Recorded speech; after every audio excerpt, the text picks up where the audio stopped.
So guys ये है अहुजा की तरफ से, यानी कि अहुजा का मॉडल है TZS7000। ये एक 2 जोन का एम्पलीफायर है। एक जोन 350 वाट से लगा के 500 वाट आउटपुट देता है। ई जो है वो भी 350 वाट से लगा के 500 वाट मैक्सिमम आउटपुट देता है। 6 माइक यूज कर सकते हैं, साथ ही 2 ऑक्स अलग से दिए गए हैं।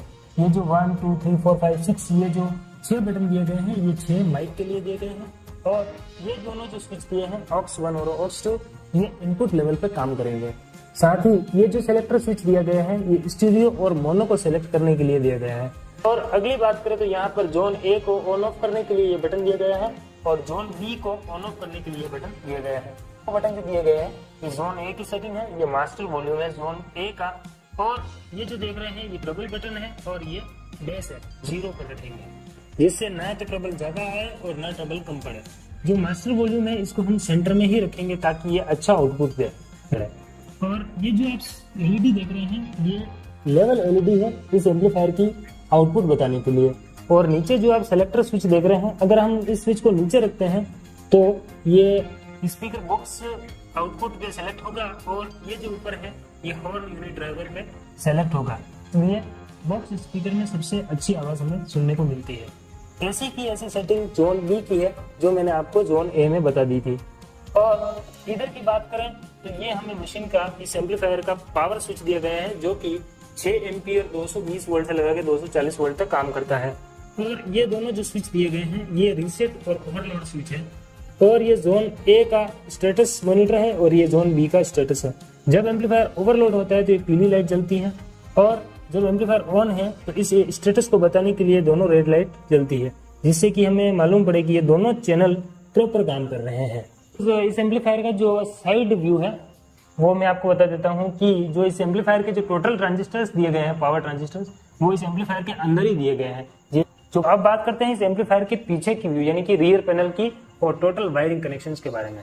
आप देख सकते हैं कि इस एम्पलीफायर का जो बैक व्यू है कुछ इस तरीके का है। पावर हेवी लीड है जो कि कम से कम 10 एम्पियर तक लोड को ये सहन कर सकती है। और ये जो आप देख सकते हैं ये इस एम्पलीफायर का फ्यूज है। ये एक डीसी फ्यूज नहीं है, ये एक एसी फ्यूज है। तो ये बैटरी टर्मिनल्स दिए गए हैं प्लस और माइनस। और यहाँ जो चीज दी हुई है लाइन आउट्स, ये लाइन आउट है जो दूसरे एम्पलीफायर से कनेक्ट करने के लिए दिए गए हैं। ये जो साथ में पास में दिए हैं प्री आउट, ये प्री आउट एक अलग एम्पलीफायर को कनेक्ट कर सकते हैं या इस एम्पलीफायर से आउट लेके हम रिकॉर्डिंग भी कर सकते हैं। दोनों अलग अलग प्री आउट्स दिए गए हैं। और ये है लाइन इन, ये लाइन इन जो दोनों जैक दी गई है ये किसी दूसरे एम्पलीफायर से जो आउटपुट आता है वो इसमें हम इन देते हैं। और अगली बात करें तो यहाँ पर है इनपुट्स, ये ऑक्स 1 और ऑक्स 2 दोनों इनपुट दिए गए हैं। जो मैंने पहले आपको एम्पलीफायर के फ्रंट में 2 जो बटन बताए थे रोटरी स्विच, वो है ऑक्स 1 और ऑक्स आउट के दोनों इनपुट्स के, इन दोनों के स्विच दिए गए थे। और साथ ही बात करें म्यूजिक इनपुट, ये एक ऐसी इनपुट RCA जैक दी गई है जिनसे हम मोबाइल से या लैपटॉप से डायरेक्ट म्यूजिक प्ले कर सकते हैं। यहाँ जो रेड पट्टियां लगी हुई हैं दोनों बंद है।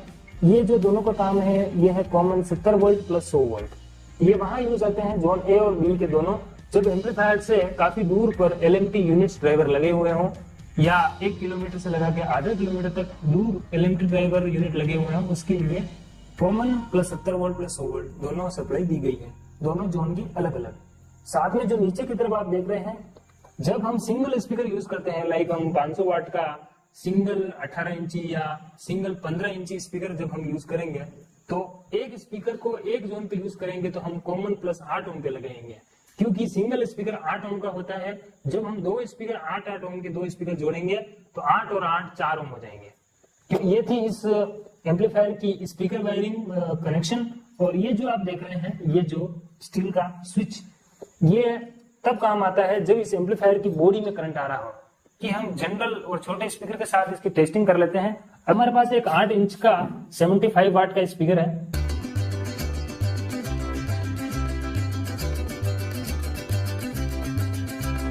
तो मैंने जोन ए पे इस एम्पलीफायर को दिया है और ट्रबल और वॉइस को सेंटर में किया गया है और यहाँ पर मैंने बॉक्स स्पीकर सेलेक्ट किया गया है। और ये इसकी लेवल आप देख सकते हैं जब मैं इसकी वॉल्यूम खोलूंगा।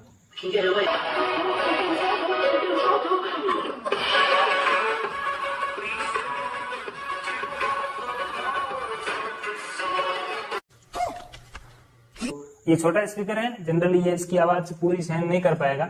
आउटपुट जनरली बहुत ही हैवी है 4 ohms पे, और जब 8 ohms पे इसका कितना आउटपुट होगा आप हिसाब लगा सकते हैं।